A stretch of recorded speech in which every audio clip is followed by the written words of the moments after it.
Today we're making hot cross buns and we have taken over one of our photography studios. First step is to pop a pan on top of the stove and add a cup of milk, and we just want to bring that to the boil very, very slowly.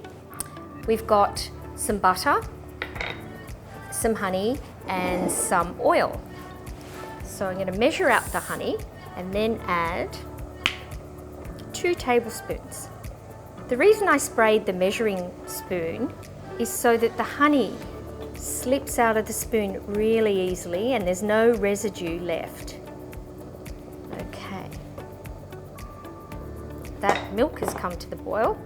Pop in the butter, give it a stir with 2 tablespoons of oil. It could be grapeseed oil, could be olive oil, could be vegetable oil. And just let the heat of the butter and the milk dissolve all of those ingredients. Okay, over to here. We've got some apple juice in a really big bowl. To the apple juice, we're going to add the number 1 ingredient when we're making hot cross buns, and that is yeast. So to our juice goes the yeast. It's just a matter of dissolving that in the juice. And a little bit of the sugar in the apple juice will actually feed the yeast, and that's what will make our buns rise. Then an egg.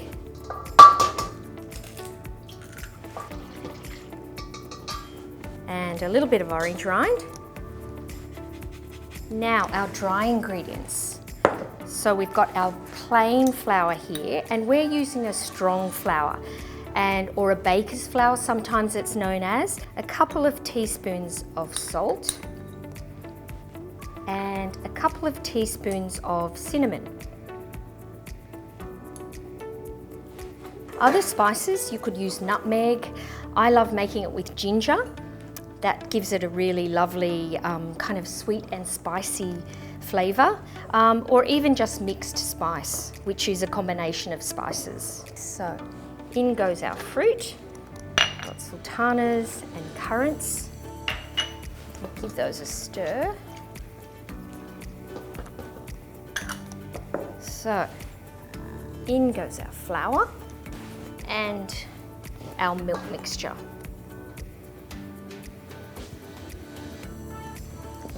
So once the dry ingredients start to get absorbed by the liquid, then it's time to get your hands in there. This is a fantastic recipe, and the one I love the most out of all the recipes that we've developed for hot cross buns, because it's basically a no knead. And that just means you don't have to spend 5 or 10 minutes kneading by hand, or alternatively using a hand mixer with a dough hook.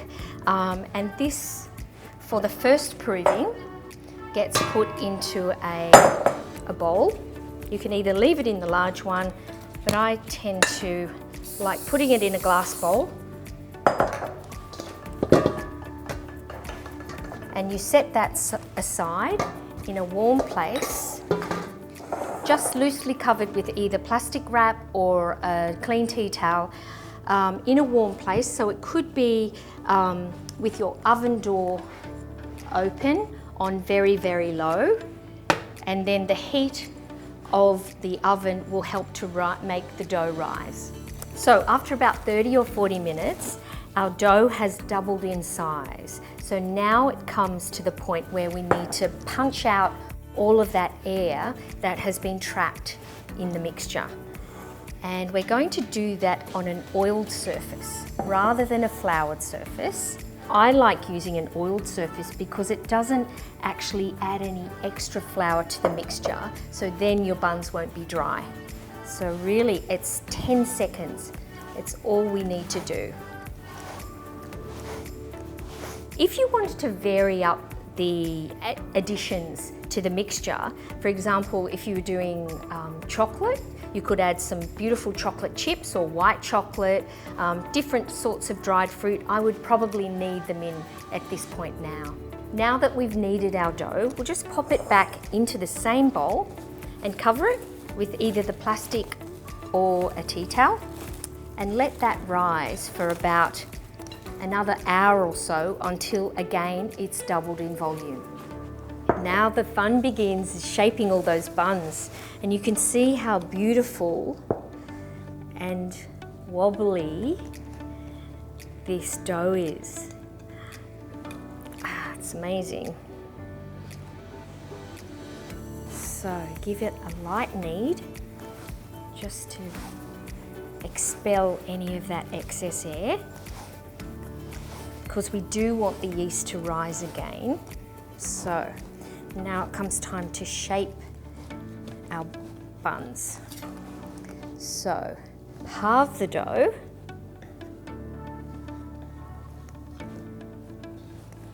then halve each half, kind of shape it into a bit of a log shape so it's easy to halve evenly.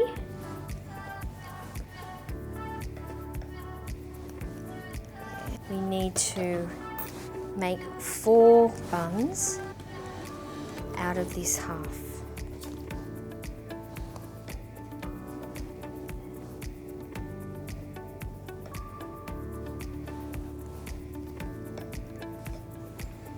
And they should each be, if you're being fastidious about each one being even sized, they should all be about 90 to 100 grams each, depending on how much fruit you've put in your mixture. 97 and 100, that's close enough for me. Now that our buns are shaped, they now need to rest again for about 30 minutes or so. Just grease a piece of plastic wrap, cover them loosely, and just let them have their final rise until they've pretty much doubled in size. Then it's time to do the crosses. Here are our buns, puffy and voluptuous. So that's why we greased the plastic wrap, just so that slides off easily without tearing the surface. So at this stage, don't bang them on the bench or make any sharp movements, because the air will just come out of those buns, so you want them to be as well risen as possible. And now we'll make our flour paste. So it's a ½ cup of plain flour with some caster sugar and a little pinch of salt and some cold water.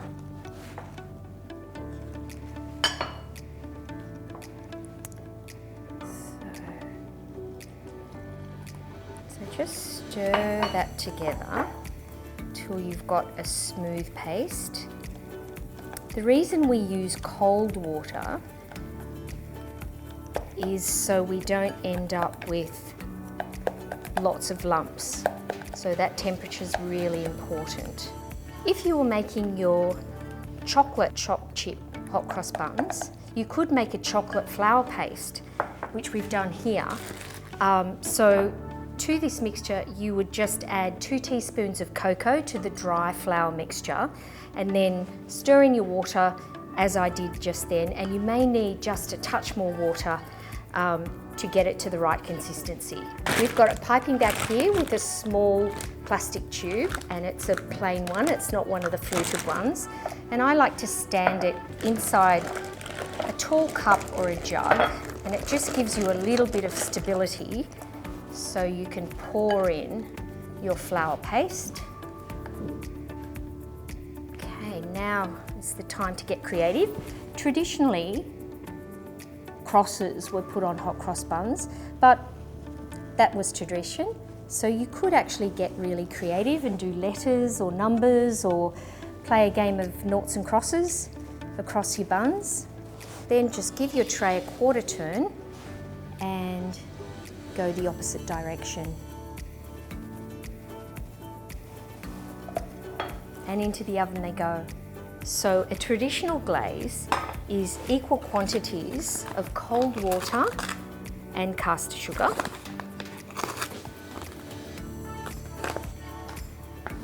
with just a touch of gelatine. And what the gelatine does is give it that signature glossy finish. You could do it with a jam or a melted down jelly, but the gelatine glaze really does give it a professional finish. Make sure that you do brush the buns as soon as they come out of the oven so that the glaze will be absorbed. Don't they look amazing? All that's left to do, spread with lashings of butter and enjoy.